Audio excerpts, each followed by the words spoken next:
balik lagi bersama gue Evelyn. Dan kali ini kita akan ngomongin soal konsep. Dari konsep semua yang gue buat, konsep yang ada di otak gue, dan juga konsep mengenai foto dan dance. Karena memang gue konseptor, gue yang merancang konsep-konsep begitu.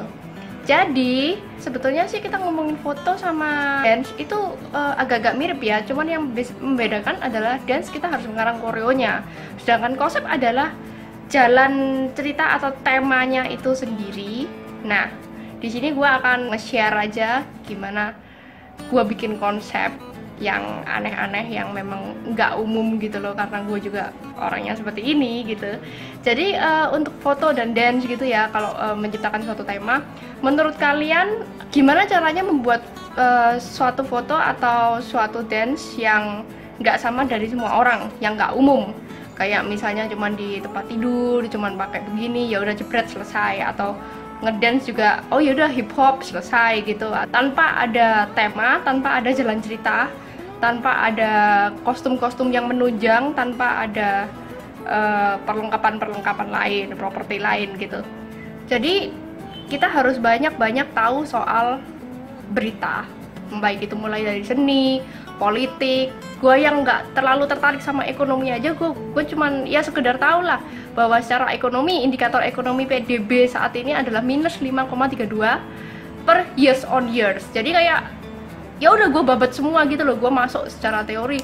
Terus ada layanan masyarakat, film, dunia, sastra, sosialita, game, entertainment, semuanya lah gue kayak gue lihat, gue perhatiin. Kayak juga dalam religius biasanya khotbah, gue juga perhatiin ada beberapa khotbah yang teori-teori dan menjelaskan secara logika gitu. Biasanya gue juga tertarik untuk melihatnya, karena dari situ kita bisa mengolah dan berkreasi.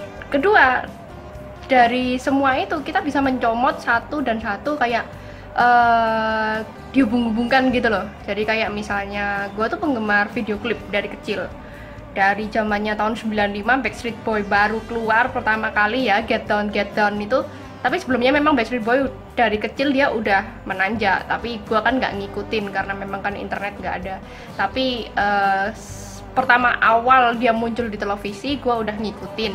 Dari situ gue ngikutin semua artis-artis, semua entertainment, video klip kayak Illuminati, ya sudah lah ya, Illuminati itu kan juga cukup aneh. Terus K-pop, terus J-pop, Ayumi Hamasaki, Jaicho, kayak 2NE1, EXO, Pussycat Doll, dan mereka itu menurut gua tuh memiliki suatu karakter tersendiri, suatu karakter yang kuat. Misalnya kayak Pussycat Doll, mereka itu bici-bici seksi gitu ya, karena mereka menonjolkan hal itu. Terus ada yang Ayumi Hamasaki dengan keimutannya dan kemegahannya gitu. Terus habis itu ada tuh NE1 yang milenial banget. Gue tuh cuman perhatiin mereka. YG Entertainment seperti apa gitu. Dan salah satu yang paling kontroversial adalah Lady Gaga dengan konseptornya. Kalian pasti tahu lagunya Judas, ya kan? Si Judas ini orang Kristen nentang. Gue juga merasa kayak wah ini nggak bener. Tapi gue perhatiin di dalam itu memang terdapat banyak simbol. Dan yang gue perhatiin tuh kayak pertama itu dia datang dengan preman. Dan ketika gue perhatiin lagi di belakang bajunya preman tuh ada nama-nama murid Tuhan Yesus, yang berarti itu adalah ke-12 murid Tuhan Yesus dan Tuhan Yesus itu sendiri. Berarti kan mereka kayak membikinnya tuh dibolak-balik gitu loh. Dan dalam suatu karya, suatu itu nggak ada batasan. Jadi kalau misalnya kayak YG Entertainment, mereka pakai kimono, tapi di bulan, di Mars, dengan lighting seperti futuristik, ya nggak ada masalah dong, nggak ada masalah banget. Karena kalau misalnya gue cuman pakai kimono, terus pakai baju Dynasty Song, dan akhirnya gue cuman di kuil, ya sama aja kan. Jadi kayak 5 Seconds of Summer, nah itu kayak mereka itu membolak-balikan lokasi yang seharusnya, sejarah yang seharusnya itu dicampur dengan hal yang baru, ataupun hal yang baru dicampur dengan hal sejarah, ataupun dengan mitologi, disambung-sambungkan. Karena itu tuh nggak ada batasan dalam berkarya, semua itu boleh-boleh aja. Jadi kalau gue ngebayangin hal-hal kayak gini unik gitu loh. Ya memang gue nggak terlalu bisa ngedit dan gue masih belajar ngedit karena memang kita butuh banyak properti, kita butuh banyak apa, terus untuk dance juga begitu. Dan ini yang belum gue coba.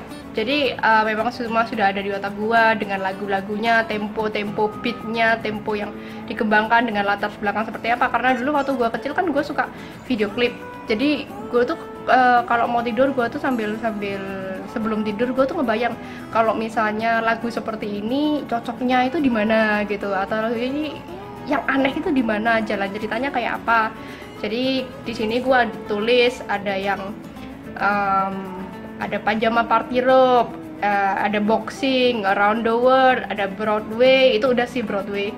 Nih, terus ada education, ada Arabian. Jadi kayak semuanya banyak banget yang bisa kita ciptakan dari situ.